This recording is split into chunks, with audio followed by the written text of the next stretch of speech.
I've been involved in two very contradictory men's movements for the last probably 10 years.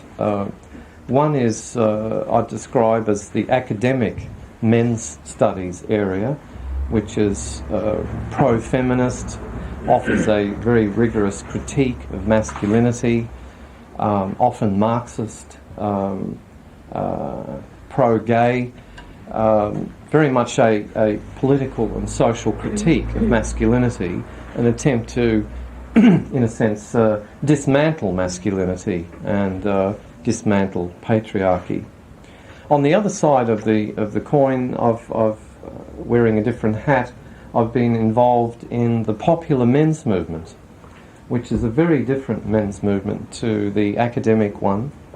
It's not really interested in destructuring or dismantling or deconstructing. Its emphasis is very much on healing, on healing the wounds in the male psyche, and often a cliche that we hear about nowadays. It has some interesting elements in it too, some of which I'll explore in the talk today, but I'm very critical of it because it seems to me that with so much emphasis on men's healing and the need for men to recover some sense of imagined former dignity or integrity as men, that a great deal of political and social and cultural issues get lost in that particular project of healing the wounded male psyche.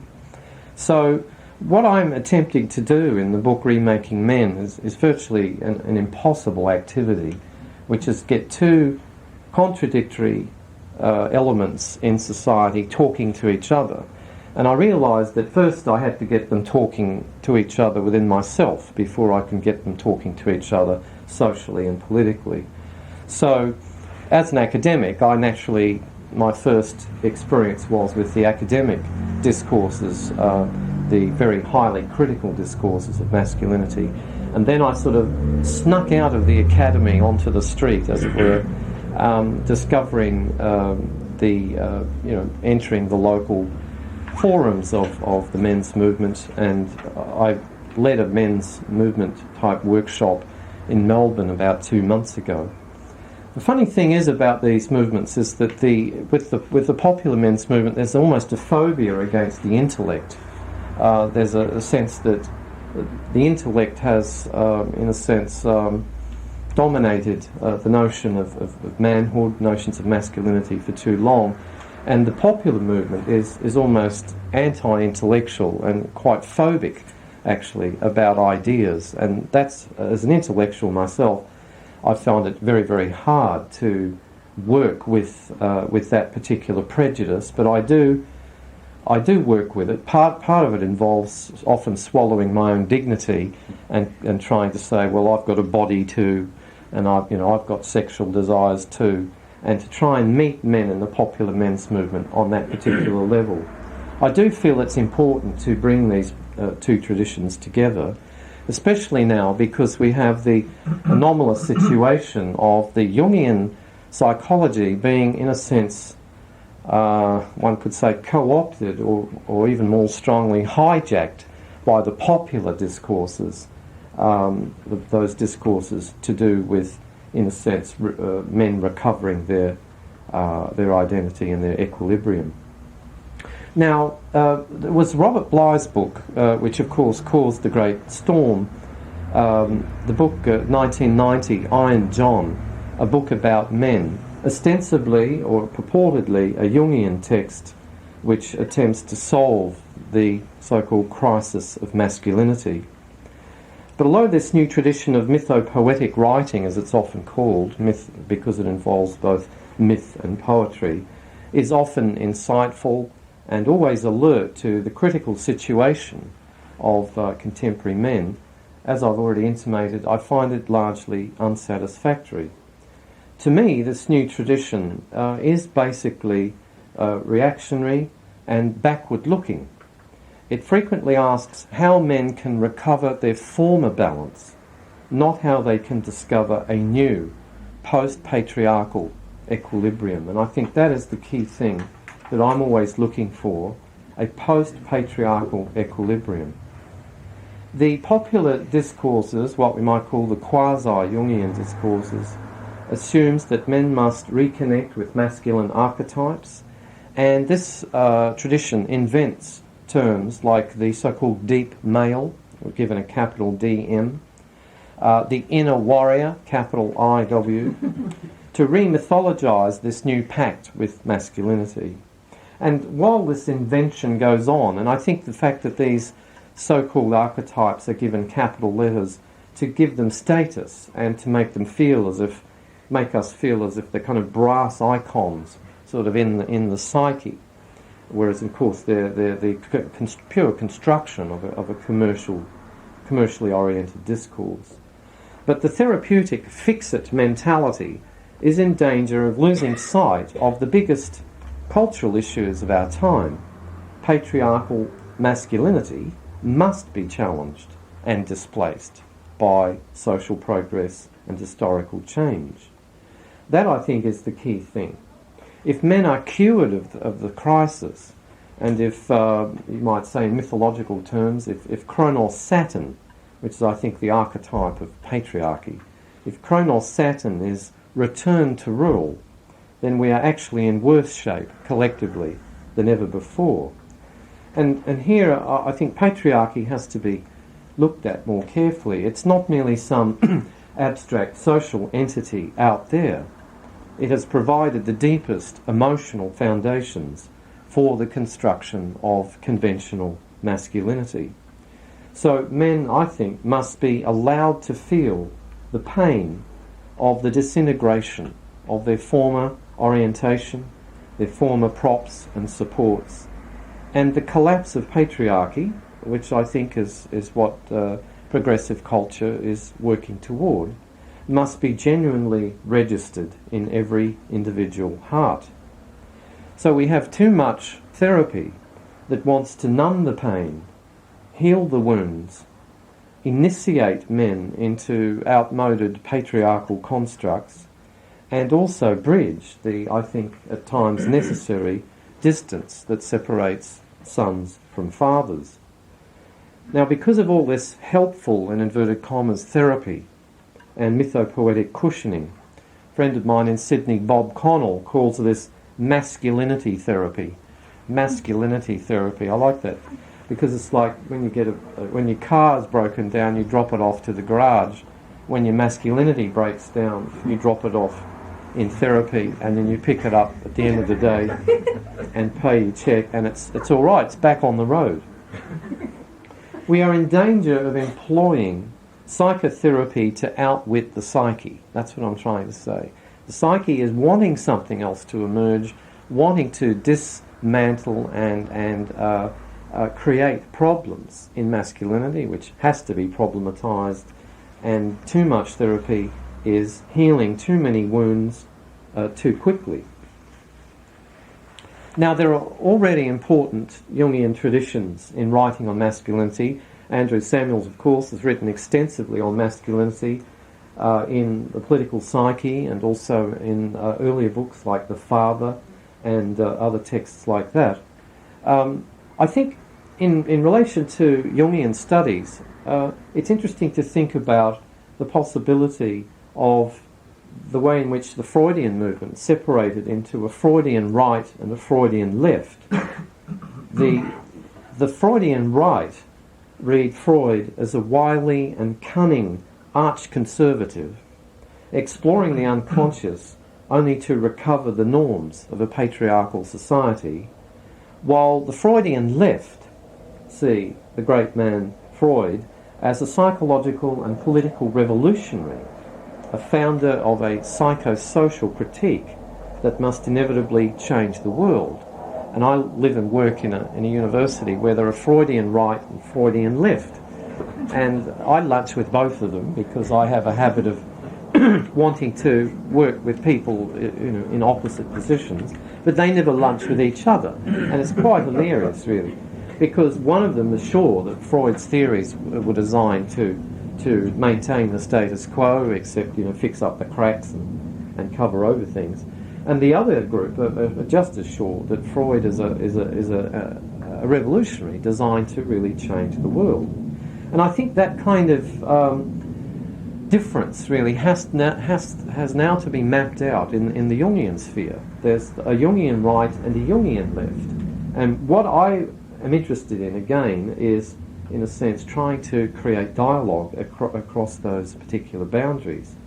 And as I'll say at the end of my talk, I think that these boundaries have a great deal to do with how the relationship with the father archetype is struck. I'll come back to that in a minute. Now, the theory of archetypes, of course, is often wheeled out by concerned humanists and therapists who have seen enough social change. For many people, social change is just creating more mess, more confusion, and clinical casualties of change, and who want to turn the cultural clock back 50 or even 100 years to protect men from the chaos and suffering of modern times. Now, Jungian archetypes are viewed, I think quite wrongly, as fixed and stable elements embedded in an unchanging eternal mind. This is the kind of vulgar Jungianism that I think is pervasive now, particularly in the United States of America, but also in Australia, and I'm not familiar enough with the situation here to comment on it.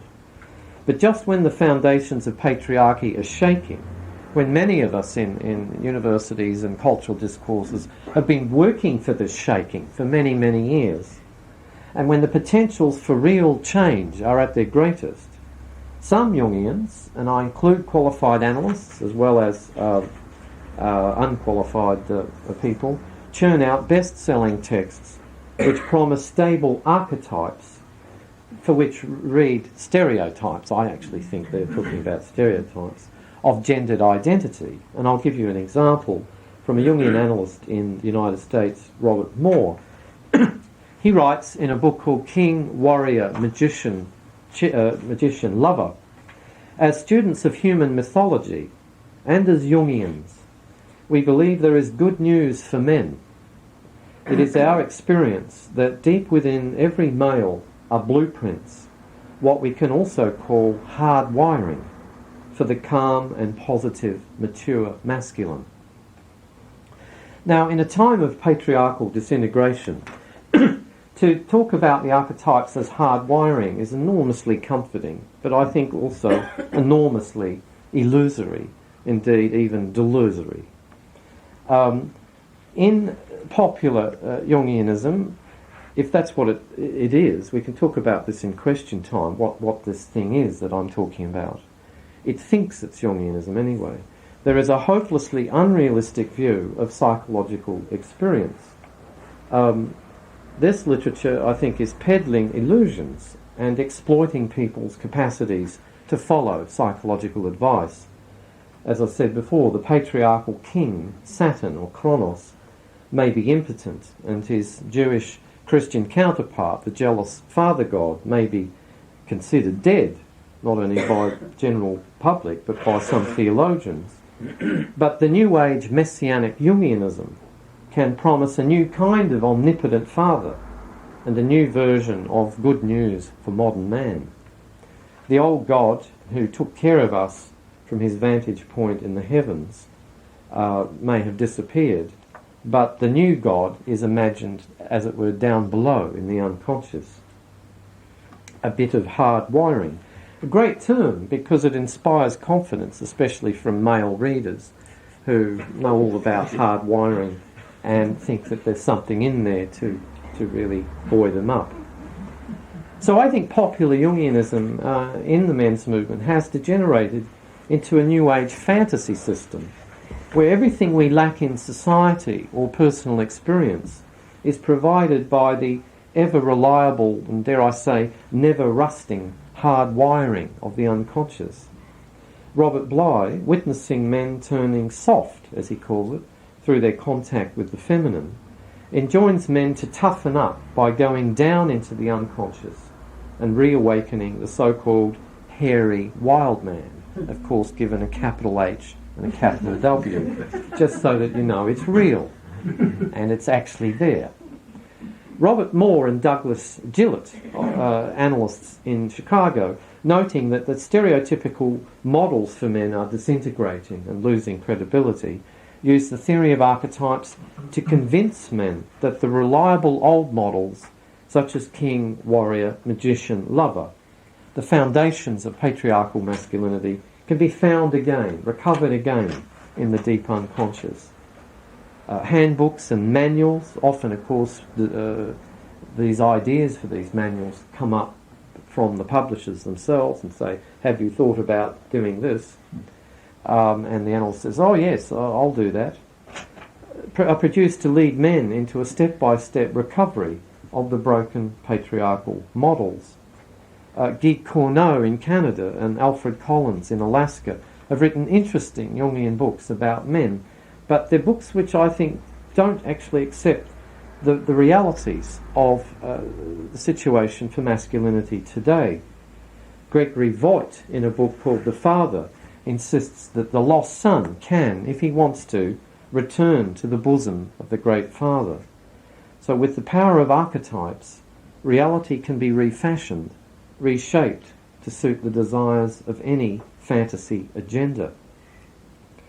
Now, according to Robert Bly and the Mythopoetic Circle, What Men Really Want, which was the name of the essay which was very vigorously photocopied and sent throughout the world, what men really want is to become one with the Father and to be initiated into the Father's world.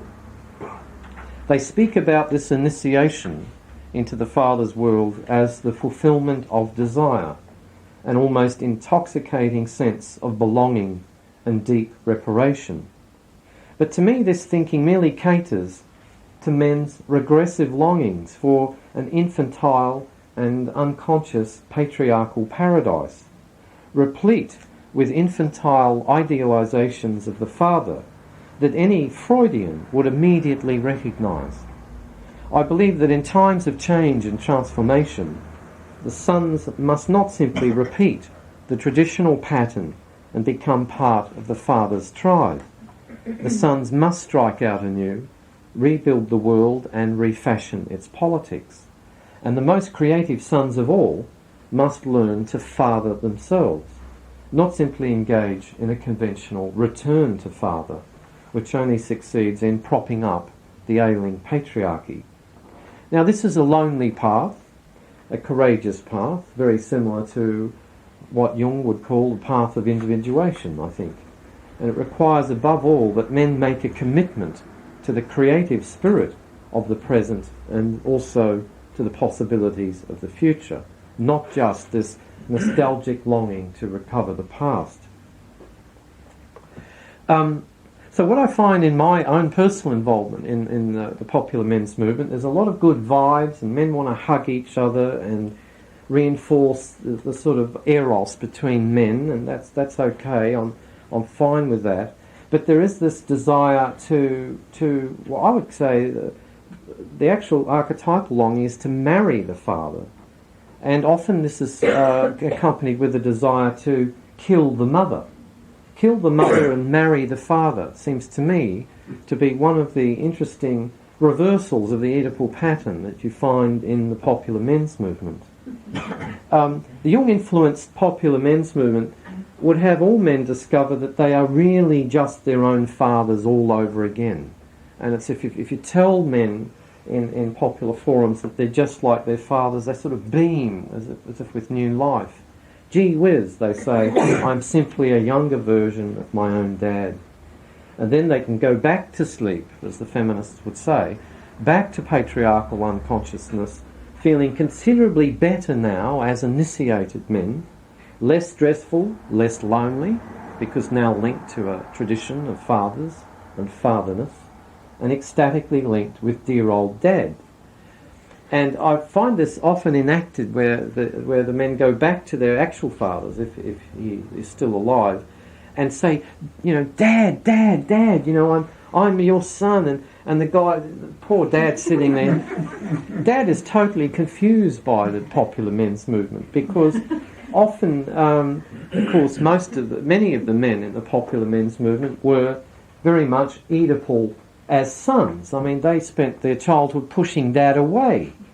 And I become very unpopular in the popular men's movement when I say that, have you ever thought that this mythic beast called the absent father is partly your own construction?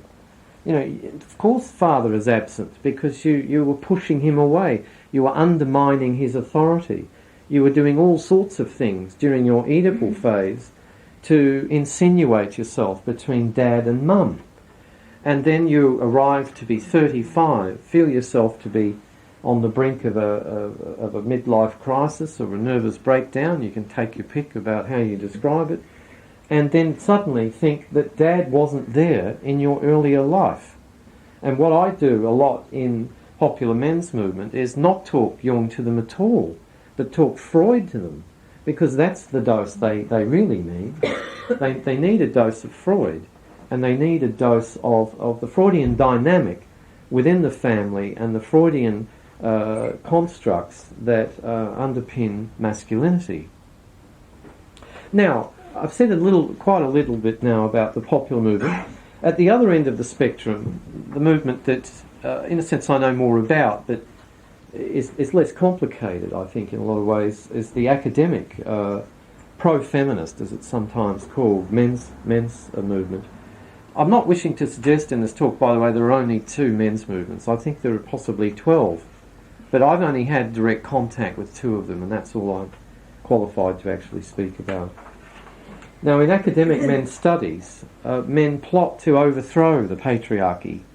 They plot to defeat the father's authority, often using Marxism, of course, or Leninism, as a way to defeat the social father's authority, and various other mechanisms to render impotent the devouring father of our culture. Now, this primarily academic discourse, I say primarily academic because you don't tend to find this discourse happening outside intellectual high cultural circles. As I said, based in feminism, Marxism and revolutionary fervour, seeks to liberate men by killing off the father. For this intellectual tradition, no father equals freedom, whereas for the popular men's movement, no father equals unbearable isolation and loneliness.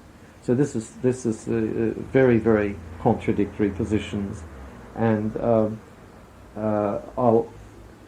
in Melbourne I'll often bring 2 of these people together, and they virtually can't even speak to each other because their psychic universes are so completely opposed. One is saying, the academic is saying, everywhere he looks he finds the father.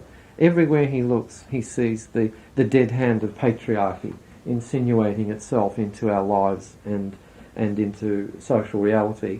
The popular men's movement fellow will have subscribed entirely to the idea that the father is absent, and although the society is called patriarchal, there's precious little evidence of its patriarchal spirit from his point of view. Now, I have things in common with both traditions. As I said, I try to internalise this debate within myself a great deal, and that's one of the ways in which I can achieve a certain reconciliation of these opposite positions. I suppose in Jungian terms, the notion of the transcendent function, that function which makes possible some kind of resolution of opposite positions, is something I work with in order to stay sane within these debates. But clearly I'm not an advocate of either of these traditions. My opposition to the popular men's movements is already clear. It mistakes nostalgia for inspiration. It engages in fake idealizations of the father, and its gaze is always obsessively personal, inward, and backward, men licking their own wounds. And very often, strangely enough, because I've said before how men like to hug each other and feel their bodily nature, the peculiar aspect, perhaps not so peculiar, is that these popular forums are generally homophobic. Despite the fact that they enjoy touching each other, they are homophobic. They are strongly opposed to gayness. I led a group about 7 years ago, and I said to, and there was an engineer sitting here, and I said to him, look, this is now week 7 of this course on men's issues, and you've not said a word. And why is it? And he said, well, the person next to me could be gay. And he said, therefore I can't speak. I just feel completely incapacitated. And I thought, gosh, men have got a long way to go. A long way to go before they can actually feel themselves. I don't know how different the situation is here. I know in Australia homophobia is a real problem, particularly in psychoanalysis, because the culture is so homophobic that very often images of homosexual union are constellated in the unconscious as a compensatory reaction to the homophobic culture. And if a man goes into analysis and part of the analysis is concerned with healing the wounds within his own, what you might call in archetypal terms, the poor senex or father-son bond, then obviously homosexual images will come up, and often men are completely incapacitated by those images, and therefore homophobia becomes a barrier against psychological development.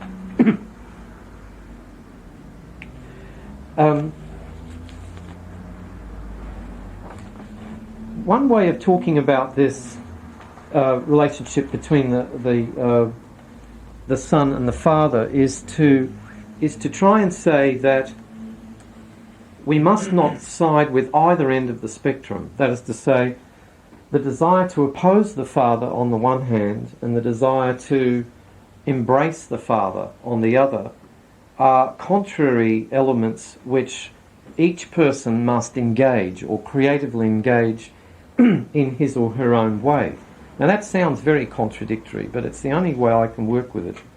Indeed, the problem with the transcendent function, Jung's ideas of bringing opposites together, is that you can't really talk about these things rationally at all, because rational discourse is one-dimensional, and psychic reality, it seems to me, is anything but one-dimensional.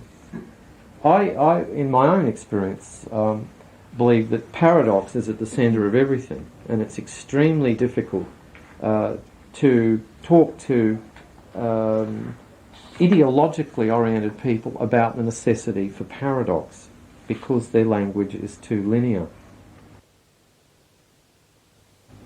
I did some work in the States with James Hillman, and he said, interestingly enough, in one of his books, that the son does not need to kill the father, but rather the son needs to redeem the father by going beyond him. The son needs to redeem the father by going beyond him. An interesting statement, and I think that creative post-Jungian work very much fulfills that particular mythic pattern.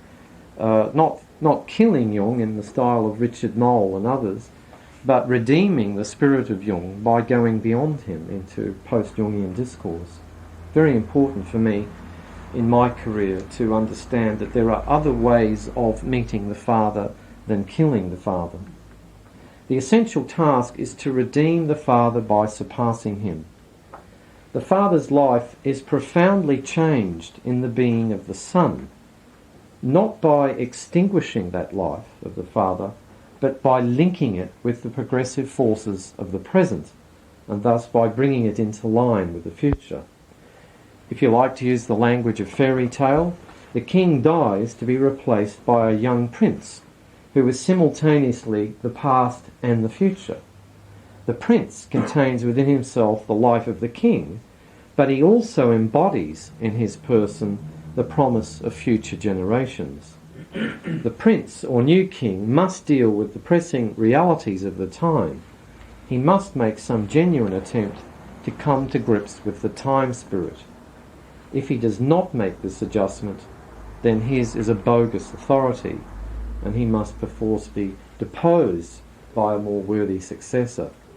So what I'm trying to say here is, if the new generation lacks courage, it will be devoured by the tyrannical father archetype and must suffer the same fate as the old ruler king. So we have before us two separate but I think related tasks in relation to masculinity. The important thing is to claim the new and to redeem the old. Claim the new, which involves guts and courage and the ability to risk things. And redeeming the old, which is a very difficult thing in academia today, to redeem the old. People want to boot the old up the backside. You know, people want to kill the old, get rid of it. There's not a lot of respect for age. There's not a lot of respect for tradition. There's just a desire to claim the new. And I think that's where the idea of killing the father starts to dominate our discourse and becomes a tyrannical pattern. The first idea of claiming the new demands what Paul Ricoeur calls the hermeneutics of suspicion. I think that's a very useful term. He's talking about Freud, of course, the hermeneutics of suspicion. By viewing the past with a healthy dose of irreverence or suspicion, we free ourselves from its terrible burden and can move ahead with confidence and a truly forward-looking orientation. As I've said, contemporary intellectuals, particularly in my field, the humanities and social sciences, trade on the hermeneutics of suspicion to such an extent that one could say we in academia have become addicted to the style. There is so much suspicion, doubt, questioning and criticism that knowledge has virtually become synonymous these days with demystification, demythologizing and of course deconstruction. All the D words, DE, tell us that suspicion is operating and that the traditional patriarchal canon is being disassembled and that the patriarch of tradition is being debunked. This can be a lot of fun. I enjoyed it for 20 years. Traded on it. And it can be even exhilarating. But taken to its extreme, it results in a life-deadening nihilism in which the living spirit of the past has been abandoned and the essence of the father has been betrayed. It's interesting, in my own psychological work, when I reached the time of having to redeem the image of my own personal father in my analysis, I could no longer engage in the conventional academic debunking of tradition and the past in the way that I had indulged for the previous 20 years. So as such, the new cannot really be born. This is what I think is ironic about this particular problem with academic styles of discourse and culture today. It claims to bring on the new, but it doesn't. And the reason why it doesn't bring on the new is because it requires the spirit of tradition to ignite the flame that keeps the new alive. The spirit of tradition, this is the paradox, I think. The spirit of tradition has to be redeemed, not killed. And if you're simply engaged in father killing, then nothing new comes from that kind of culture, which is, I think, why academic culture is spiritually bankrupt. Today, it is spiritually bankrupt. And youth keep telling me how bankrupt it is. A lot of my students keep saying, look, it's interesting, you learn a lot of facts and details in academia, but you don't give me any vision to live by. And it's true.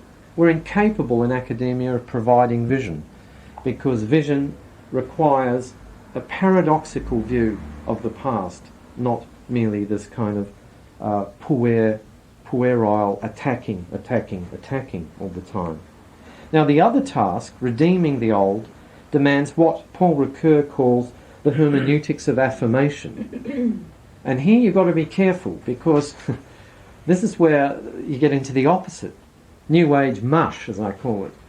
New Age mush, which wants to affirm everything and is completely oblivious to the suspicious mentality and criticism.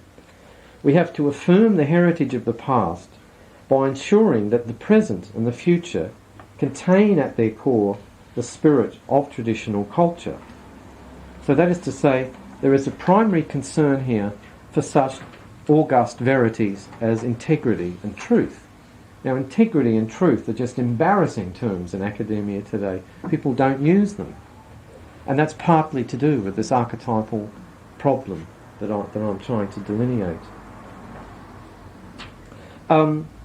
So, in redeeming the Father, both styles and mechanisms of hermeneutics, both the hermeneutics of suspicion and the hermeneutics of affirmation, must come into play.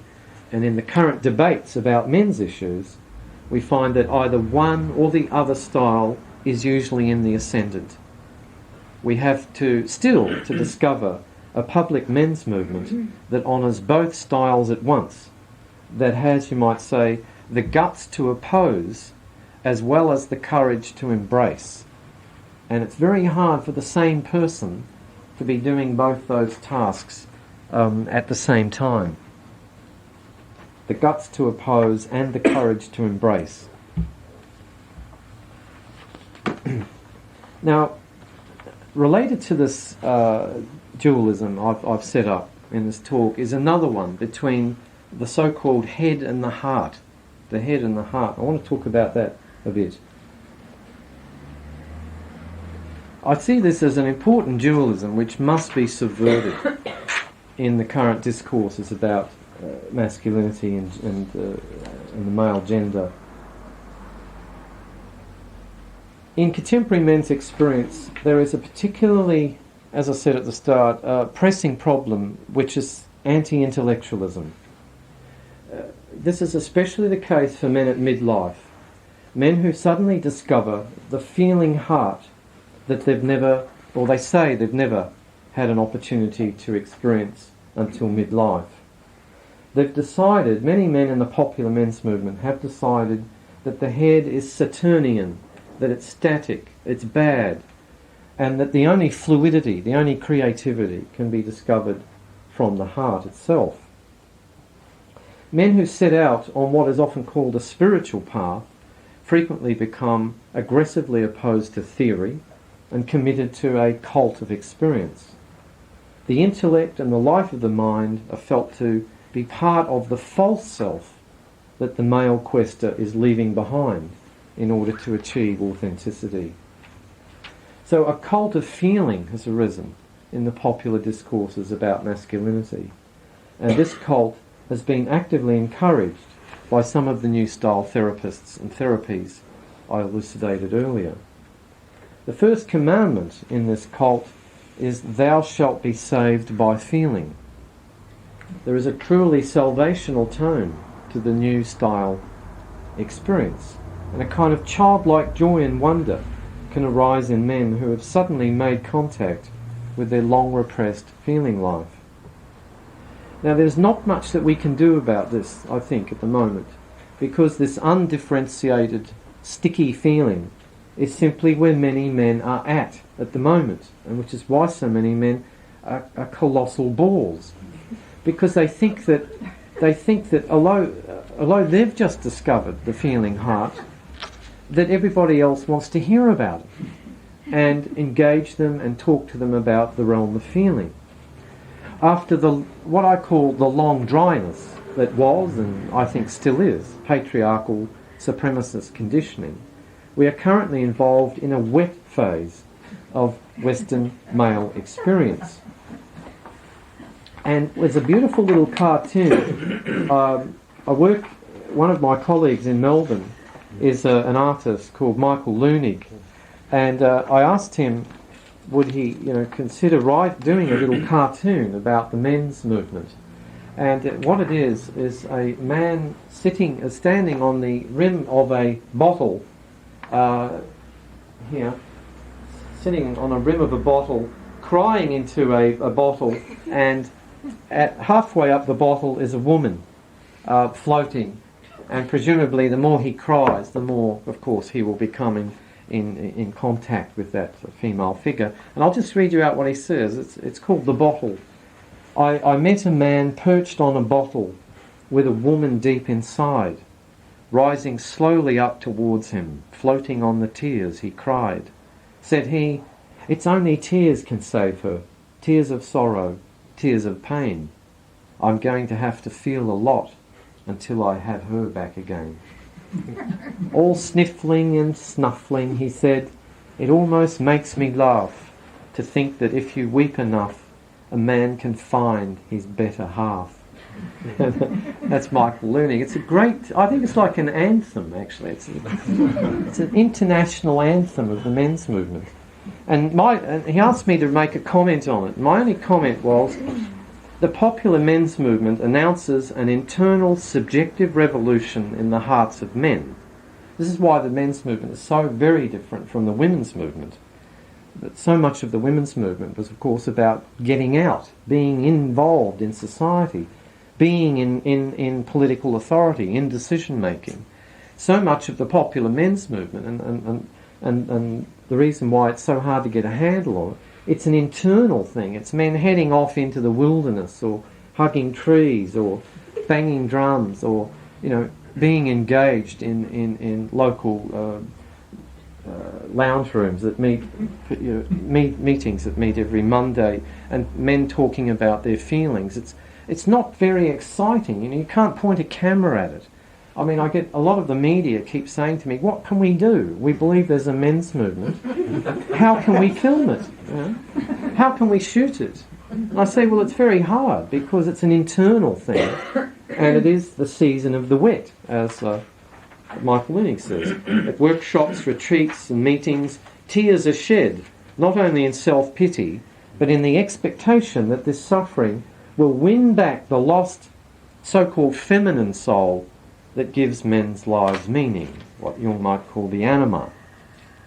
And as within, so without, there is the further expectation that these tears will win back not only the anima to consciousness and the sense of meaning in life, but also the sense of relationship between men and women. So as I said, a lot of men involved in the popular men's movement are caught in this phase, the wet phase, of Western masculinity.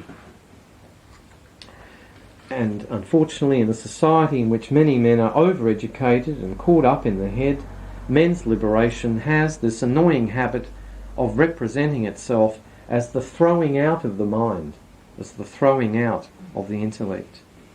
Now, of course, this has, as you would all know, a shadow side to it, a very dark side to it.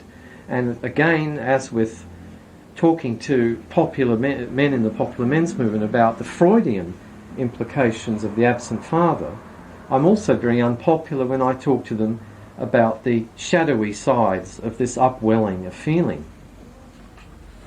The intoxicated feeling that often arises from men in therapy and or awareness groups is difficult to direct or educate. And I've tried, and it's very, very hard to educate this upwelling feeling.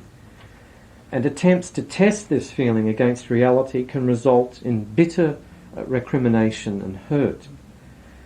What I have to point to men is that, yes, of course they will experience this ecstatic liberation as soon as they contact the heart. But the initial euphoria is self-limiting. Because after the ecstatic release come feelings of resentment and aggression.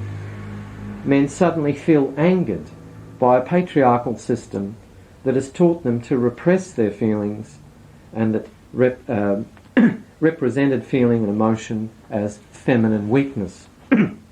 They still say, watching sport in Australia, the greatest insult a man can give another man is, "You're playing like a woman." This is what's yelled out in the sports fields of Australia, even today, being Saturday, big sports day. Men suddenly feel angered by all this, cheated by life, angered by their fathers who provided the repressive model, distraught by the awareness that no affective or feeling ties bind them to their fathers, and anxious to seek reparation and redress. Real or surrogate fathers are sought out. It seems to me this is where the Robert Bly movement is actually cashing in on this, because if you can't go through this ritual with your own father who might be dead or senile or not interested in engaging you at all, you can always pour your heart into a surrogate figure of the men's movement. Very quickly, the male ecstasy can turn to rage and can be marshalled into backlash political activities against women, feminism and social progress. men's so-called awareness groups readily turn into misogynist cliques if this newly released energy and emotion is not properly understood. And I've witnessed this at first hand. For instance, in the early 1990s, a local men's group that I was involved with in Melbourne was interested in Robert Bly, was reading Jung, all about mythological archetypes and the hero, king and the warrior. And I thought, oh, well, you know, they might come up with something. And I went back to the group 4 years later.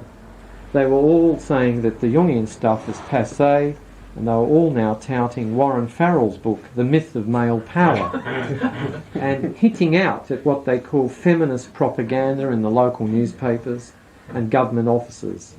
And at a public meeting in 1994, the mental atmosphere I found at that particular men's movement, which started in this quasi-Jungian mode, was so claustrophobic and intolerant of the feminist challenge to men's authority that I couldn't stand it and had to walk out. I felt confused and hurt and disappointed, but also I think much the wiser about the darkness in men's hearts and also the grassroots development of fascist feeling. I felt I was able to experience firsthand where fascism comes from, how it develops, and how readily fascist feelings could become, again, of course, collective forces in society, and how we've always got to be guarding against them. God help us if Jungian psychology, even if misunderstood and vulgarly reproduced, is going to give rise to a new wave of fascism. But that is the danger. When energy and emotion is released in repressive males, what emerges from the unconscious is by no means all goodness and light. There is a great upwelling of what Jung calls the shadow, or what religions call evil. I still have a lot of interest in this idea of evil. I don't think we should throw it out at all. I think there is real evil. And if this darkness is not accepted and recognised for what it is, and transformed by a cosmology or a religion large enough to contain it, the darkness will simply spill over into the world, and all sorts of external forces and figures, especially women, will be blamed for male misery and anguish. So men who conduct superficial journeys of self-discovery, or who cannot be bothered facing the darkness inside them, become addicted to the good vibes, addicted to the ecstasy, will be particularly prone to negative projections and a paranoid view of the external world. And here I think the New Age is really more a curse than a blessing, because there's no room in the New Age for darkness or evil. It's all light. It's all up there and embracing the light of the world and talking to gurus and feeling good. And there's no understanding of how you integrate darkness. And so I think that kind of stuff, which starts off happening in the name of therapy and healing, can end up fostering negative processes. So my conclusion, the wetness of contemporary men's experience is of course repugnant to many dry intellectuals who don't like crying, moist feelings, bleeding hearts, much less sweat lodges and banging drums. Academic men's studies and the popular men's movement do have more in common than either would care to realise. Both groups inhabit, whether they like it or not, a post-patriarchal universe, and while therapy culture feels the legacy of an outworn patriarchy in the empty heart and the suffering soul, academic culture thinks about how to overthrow the remaining structures of political patriarchy. Both cultures, the thinking and the feeling, the dry and the wet, will have to come together in a future radicalising discourse. And although they look at each other with some alarm and disdain, therapy and academic cultures have grasped, I think, opposite ends of the same historical situation. Therapy culture assumes that patriarchy as an identity support structure is dead, and it sets about to inculcate a survival mentality that will help individual men in the task of rebuilding their lives. But therapy culture, this kind of popular therapy culture, fails to see that political patriarchy is still very much alive. And although men may feel themselves to be disenfranchised, although the father may be sensed to be absent, there is still very much in society where the father is still very much present, even if invisible or not experienced as a living presence. Academic culture grasps very well, I think, and the reason I'm very interested in it, the continued hegemonic power of men, but is blind to the fact, one of its blindnesses is that many men are already suffering, as it were, in advance of the pro-feminist schedule, the emotional fallout of the disintegration of patriarchy. Academic culture has been unable to see that, and it thinks that when men are crying, that they're just crying crocodile tears. They're just crying, all the crying is false. Well, somebody who's been involved in men's groups, I can affirm that a lot of the crying isn't false. Some of the crying is genuine, although if there's too much crying, then of course you start to smell a rat and think, well, this is being a bit indulgent. Academic culture cannot see what the crying men are getting at. Their tears, as I said, are viewed as sensitive, new age tears, snag tears, which have no validity and merely mask the reality that men still hold the power. In an interesting episode on Australian Broadcasting Corporation TV last year, they had some academic people here and some popular men's movement here, and the academics, one of the academic feminists said, "Oh dear, are the power boys having a bit of a cry?" In other words, from the perspective of the academic feminist, she could not see what the men were crying for, or whether why the tears might have been authentic or real. So we live in a complex time where we have to come to terms with the paradox of men's power and men's pain. In my life as an academic, I talk the language of men's power on a daily basis. In my second life as a public speaker and a participant in the therapy culture of the street, I see men's pain everywhere and feel a great deal of it myself. Both sides of contemporary men's experience are real, and both have something to say and need to be taken into account. We are not dealing here with a contradiction, but with a paradox. And only if the paradox is not understood is the link between power and pain lost. And I would conclude by saying that the ability to sustain this paradox, the tension between men's power and men's pain, is what constitutes full psychological health in today's post-patriarchal, if that's what it is, world. Thank you very much.